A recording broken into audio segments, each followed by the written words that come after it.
Veolia à vos côtés. Promesse numéro 2. Nous réagissons et vous aidons à faire face aux incidents. Comment protéger vos installations en hiver? En période de grand froid, vos installations d'eau sont exposées à des risques accrus de détérioration.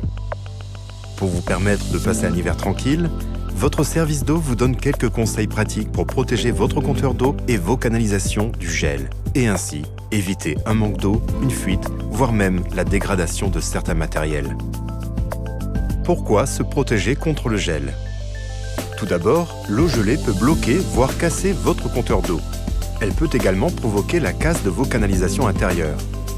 En plus des frais de réparation que cela pourrait engendrer, vous seriez surtout privé d'eau chez vous. Ensuite, lors du dégel, les dégâts éventuels subis par vos canalisations pourraient entraîner des fuites d'eau à l'intérieur ou à l'extérieur de votre habitation. Les précautions à prendre contre le gel. Tout d'abord, vérifiez l'installation de votre compteur d'eau. S'il est situé dans un local particulièrement exposé au froid, une cave, un garage ou une buanderie, pensez à le calfeutrer et à entourer les canalisations avec un matériau isolant. Et dans l'hypothèse où ce local dispose d'une source de chauffage, ne l'éteignez pas totalement. Si le compteur est enterré à l'extérieur, prenez quelques minutes pour le calfeutrer avec du polystyrène. Un geste simple qui pourra éviter une intervention du service d'eau.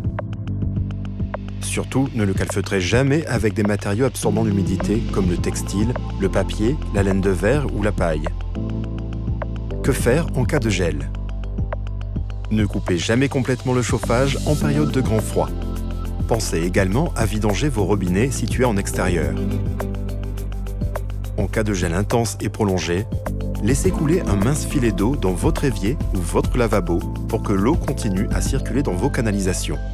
Choisissez idéalement un robinet placé à un point situé le plus haut possible de votre installation, à l'étage par exemple. Ce mince filet d'eau présentera une dépense dérisoire par rapport aux dégâts que le gel de vos conduits pourrait provoquer. Enfin, si malgré toutes ces précautions, vous remarquez l'absence d'eau au sein de votre habitation, le gel peut en être la cause. Dans ce cas-là, 3 étapes sont à suivre. Premièrement, pensez à couper l'eau pour éviter toute inondation au moment du dégel. Deuxièmement, essayez de dégeler votre installation.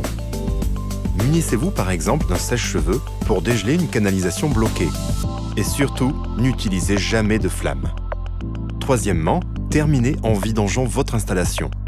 En cas de difficulté, appelez un plombier ou votre service d'eau. Vous désirez vous absenter longtemps de votre habitation. Alors n'oubliez pas de fermer l'alimentation en eau et de vidanger votre installation pour partir l'esprit tranquille. Avec tous ces conseils, vous voilà prêt à passer un hiver en toute sérénité.